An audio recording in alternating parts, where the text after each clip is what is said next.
વ્યાપક પ્રકોપ, તાવના કારણે 30 કલાકમાં 3 લોકોના કરુણ મોત. સુરત શહેરમાં ચોમાસાની ઋતુ દરમિયાન પાણીજન્ય અને મચ્છરજન્ય રોગચાળાએ વિકરાળ સ્વરૂપ ધારણ કર્યું છે, જેના કારણે આરોગ્ય તંત્ર પર ભારે દબાણ આવ્યું છે. છેલ્લા 30 કલાકમાં તાવના કારણે 3 વ્યક્તિઓના મૃત્યુ થયાના અહેવાલ છે, જેમાં એક 7 વર્ષની બાળકી અને ધોરણ 12ના વિદ્યાર્થીઓનો સમાવેશ થાય છે. આ ઘટનાઓને પગલે શહેરમાં ભય અને ચિંતાનો માહોલ ફેલાયો છે. શરદી, ખાંસી અને તાવ જેવા લક્ષણો સાથેના દર્દીઓની સંખ્યામાં સતત વધારો જોવા મળી રહ્યો છે, જેમાં બાળકો અને કિશોરો સૌથી વધુ પ્રભાવિત થયા છે. સુરતની નવી સિવિલ હોસ્પિટલના બાળકોના બાહ્ય દર્દી વિભાગમાં દર્દીઓની સંખ્યા પ્રતિદિન 100થી વધી 250 સુધી પહોંચી ગઈ છે, જ્યારે સમગ્ર સિવિલ હોસ્પિટલની દૈનિક ઓપીડી 400થી વધુ દર્દીઓ પર પહોંચી ગઈ છે. શહેરની ખાનગી હોસ્પિટલો અને દવાખાનાઓ પણ દર્દીઓથી ઉભરાઈ રહ્યા છે. આ ગંભીર પરિસ્થિતિને ધ્યાનમાં રાખી સુરત મહાનગરપાલિકાના આરોગ્ય વિભાગ દ્વારા રોગચાળાને નિયંત્રણમાં લેવા માટે સઘન પગલાં લેવામાં આવી રહ્યા છે. તંત્ર દ્વારા દવાઓનું છંટકાવ, ફોગિંગ અને મચ્છરોના ઉપદ્રવને રોકવા માટેની કામગીરી યુદ્ધના ધોરણે હાથ ધરવામાં આવી છે. નાગરિકોને પણ પાણીના સંગ્રહ સ્થાનો સ્વચ્છ રાખવા અને કોઈપણ લક્ષણો જણાય તો તાત્કાલિક તબીબી સલાહ લેવા માટે અપીલ કરવામાં આવી છે.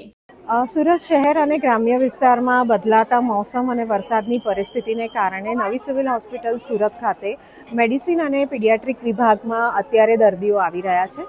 મેડિસિન વિભાગમાં લગભગ 850 ઓપીડી પૈકી 400 નવા દર્દીઓ અને બાળકોમાં પણ 300ની ઓપીડી પૈકી 150થી પોણા 200 નવા દર્દીઓ તરીકે આવે છે, જેમાં મોટાભાગે શરદી, ખાંસી, તાવ અને મચ્છરજન્ય રોગોને કારણે થતા તાવ એ મુખ્યત્વે અમારી પાસે આવે છે. આવા દર્દીઓનું નિદાન કરી અને તેની યોગ્ય સારવાર કરવામાં આવે છે અને જો સંભવિત ગંભીર લક્ષણો હોય તેવા દર્દીઓને દાખલ કરી નિદાન કરી યોગ્ય સારવાર આપી રજા આપવામાં આવે છે.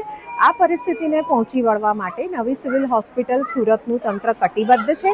અમારે ત્યાં ઓપીડીના ધસારાને તેમજ દાખલ થતા દર્દીઓને પહોંચી વળવા માટે પૂરતું infrastructure, doctor staff, nursing staff અને દવાઓનો જથ્થો પૂરતા પ્રમાણમાં હાજર છે. જરૂર પડે સુપ્રિન્ટેન્ડન્ટ શ્રી દ્વારા તેના માટે યોગ્ય પગલાં લઈને આદેશ આપવામાં આવશે. ખાસ કરીને બાળકોમાં પણ આ રોગચાળાની સ્થિતિ, એક બાળકનું 2 મોત થયું.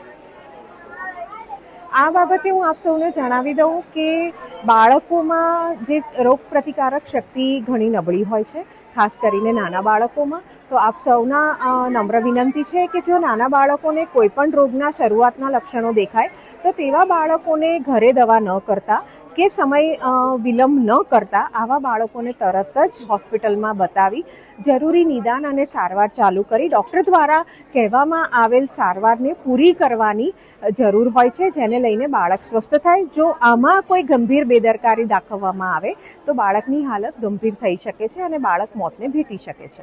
સિવિલમાં પણ બાળકોની સંખ્યા વધી ગઈ.